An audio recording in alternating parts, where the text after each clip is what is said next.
Hello friends, എല്ലാവർക്കും dream house വ്ലോഗിലേക്ക് സ്വാഗതം.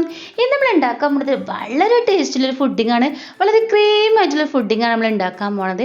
അപ്പോൾ ഇത് എങ്ങനെ ഉണ്ടാക്കാമെന്നും അതിലേക്ക് എന്തൊക്കെ സാധനങ്ങൾ വേണ്ടതെന്ന് നോക്കിയാലോ. അപ്പോൾ ഇന്ന് നമ്മൾ ഫുഡിങ് ഉണ്ടാക്കാൻ പോണത് ആപ്പിൾ വെച്ചിട്ടാണ്. അതിന് വേണ്ടി ഒരു 3 ആപ്പിൾ ഞാൻ അവിടെ എടുത്തേക്കണം കേട്ടോ. ഈ നല്ലതുപോലെ ഒന്ന് കഴുകിയതിൻ്റെ ശേഷം നമുക്ക് തൊലിയൊക്കെ ഒന്ന് ചെറുതായിട്ടൊന്ന് മുറിച്ചെടുക്കണം. അപ്പോൾ ഞാൻ ഇതുപോലെ ഒന്ന് മുറിച്ചെടുത്തേക്കണം കേട്ടോ.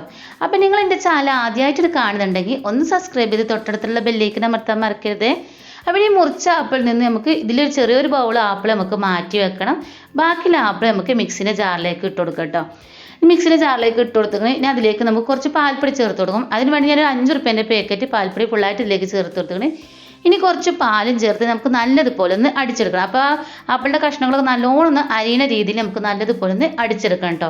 ഇനി നമ്മൾ എന്തിനാണോ ഉണ്ടാക്കാൻ ഉദ്ദേശിക്കുന്നത് ആ പാത്രത്തിലേക്ക് അത് ഒഴിച്ചു കൊടുക്കുക. ഇനി ബാക്കിയുള്ള പാലും അതിലേക്ക് ഒഴിച്ചു കൊടുക്കുക. അപ്പോൾ മൊത്തം നമ്മൾ 1/2 ലിറ്റർ പാലാണ് ചേർത്തിക്കുന്നത്. ഇനി അതിലേക്ക് നമുക്ക് മധുരം ചേർത്ത് കൊടുക്കണം. അപ്പോൾ ഫുഡിങ്ങൊക്കെ ആകുമ്പോൾ നമുക്ക് അത്യാവശ്യം മധുരം വേണം. അതിന് വേണ്ടി ഞാൻ അതിപ്പോൾ തന്നെ ഒരു 3 കയ്യിൽ മധുരം ചേർത്ത് കൊടുത്തേക്കണേ. ഇനി നമുക്ക് വേണ്ടത് കുറച്ച് വെനില എസൻസ് ആണ്. അപ്പോൾ വെനില എസൻസ് കൂടുതലാവത് 2 നുള്ള് വെനില എസൻസ് ഇട്ട് കൊടുത്താൽ മതി. കാരണം കൂടുതലായി കഴിഞ്ഞാൽ വെനില എസൻസിൻ്റെ ടേസ്റ്റൊക്കെ എടുത്ത് കാണിക്കുക. അപ്പോൾ നമുക്ക് ആപ്പിളിൻ്റെ ടേസ്റ്റ് കിട്ടുള്ളൂ കേട്ടോ. അപ്പോൾ ഒരു നുള്ള് മതി. അതിനത് വേണ്ടെങ്കിൽ ഒഴിവാക്കുകയും ചെയ്യാം കേട്ടോ. പിന്നെ നമുക്ക് അതിലേക്ക് വേണ്ടത് 2 സ്പൂൺ കോൺഫ്ലവർ ആണ്. അപ്പോൾ ഞാൻ 1/2 ലിറ്റർ പാലിൻ്റെ കണക്കാണ് പറയുന്നത്. 2 സ്പൂൺ കോൺഫ്ലവറും കൂടി ചേർത്ത് നല്ലോണം ഇളക്കി ആ കട്ടയൊക്കെ നല്ലോണം നിന്ന് ഉടച്ചതിന് ശേഷം അതൊന്നും കട്ടയില്ലാതെ ഇളക്കിയെടുക്കണം. അതിന് ശേഷം അടുപ്പത്ത് വെച്ചിട്ട് നമുക്കിതൊന്ന് കുറുക്കിയെടുക്കണം കേട്ടോ. അപ്പോൾ ഇതുപോലെ തന്നെ കൈ എടുക്കാതെ നമുക്കൊന്ന് ഇളക്കി കൊടുക്കണം. തീന്ന് സ്പീഡ് കൂടുമ്പോൾ നമ്മൾ കൈ എടുക്കുകയാണെങ്കിൽ ആ കോൺഫ്ലവറൊക്കെ അവിടെ ഇവിടെയൊക്കെ കട്ടയായി കിടക്കും. അപ്പോൾ കൈ എടുക്കാതെ ഇതുപോലെ തന്നെ ഇളക്കി ഒരു ക്രീം രൂപത്തിൽ നമുക്ക് ആക്കിയെടുക്കണം. അപ്പോൾ ഇതുപോലെ തന്നെ ക്രീം രൂപത്തിൽ അയക്കണേ. നമുക്ക് വാങ്ങിയതിന് ശേഷം ഒരനക്കം ചൂട് പോയതിന് ശേഷം നമ്മൾ ഏത് പാത്രത്തിലാണ് സെറ്റ് ചെയ്യാൻ ഉദ്ദേശിക്കുന്നത് ആ പാത്രത്തിലേക്ക് നിന്ന് ഒഴിച്ചു കൊടുക്കുകയാണ് കേട്ടോ. അപ്പോൾ ഞാൻ ഈ പാത്രത്തിലാണ് സെറ്റ് ചെയ്യണത്. അതുകൊണ്ട് ഞാൻ ഈ പാത്രത്തിലേക്ക് നിന്ന് ഒഴിച്ചു കൊടുത്തേക്കണേ.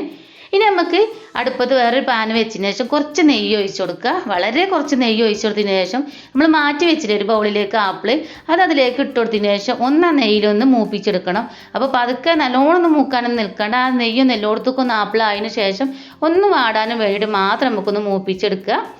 എന്നിട്ട് അതിന് ശേഷം നമുക്ക് വാങ്ങിയിട്ട് ആ ആപ്പിളിൻ്റെ നമ്മൾ ഫുഡിങ് ഉണ്ടാക്കി മാറ്റി വെച്ച പാത്രമല്ലേ അതിൻ്റെ മുകളിലേക്ക് ഇതുപോലെ തന്നെ ഡെക്കറേറ്റ് ചെയ്യാനും വേണ്ടിയിട്ടും അതേപോലെ ഇടയ്ക്കിടയ്ക്ക് നമുക്ക് ആ ഫുഡിങ്ങൊക്കെ ഇങ്ങനെ കഴിക്കുമ്പോൾ ഇടയ്ക്കിടയ്ക്ക് ആപ്പിളൊക്കെ കടിക്കാൻ വേണ്ട രീതിയിൽ നമുക്ക് എല്ലായിടത്തേക്കും ഒന്ന് ആക്കി കൊടുക്കുകയാണ്. ഇനി ഇത് ഇതേപോലെ തന്നെ ഞാൻ ഫുള്ളായിട്ടൊന്ന് ഇട്ട് കൊടുത്തിങ്ങനെ ഇനി കാണാൻ ഭംഗിക്ക് വേണ്ടിയിട്ട് ഇതുപോലെ തന്നെ ചെറി അതിൻ്റെ മുകളിൽ വെച്ച് കൊടുത്തിക്കണം. അപ്പോൾ നമ്മൾ ഫുഡിങ് കൂടെ റെഡി ആയിക്കണേ. ഇനി നമുക്കിത് തണുപ്പിക്കണം. ഒരു 2-3 മണിക്കൂർ നമ്മൾ ഫ്രിഡ്ജിൽ വെച്ചിട്ട് ഇതൊന്ന് തണുപ്പിച്ചെടുത്തിക്കണം കേട്ടോ. ഇപ്പോൾ നമ്മൾ അടിപൊളി ഫുഡിങ് കൂടെ റെഡി ആയിക്കണം. ഭയങ്കര ടേസ്റ്റാണ് ഇത് കഴിക്കാൻ. അപ്പോൾ എല്ലാവരും ഇത് ഉണ്ടാക്കി നോക്കുക. എന്നിട്ട് നിങ്ങൾക്ക് ഇഷ്ടപ്പെട്ടാൽ ലൈക്ക് ചെയ്യാനും ഷെയർ ചെയ്യാനും മറക്കരുത്. അതുപോലെ തന്നെ സപ്പോർട്ട് ചെയ്യാനും മറക്കരുത്. ഇതുപോലെ ടേസ്റ്റി ആയിട്ടും സിമ്പിളായിട്ടുള്ള റെസിപ്പി ആയിട്ട് ഇനി അടുത്ത വീഡിയോസിൽ ഇനി ഞാൻ വരാം കേട്ടോ.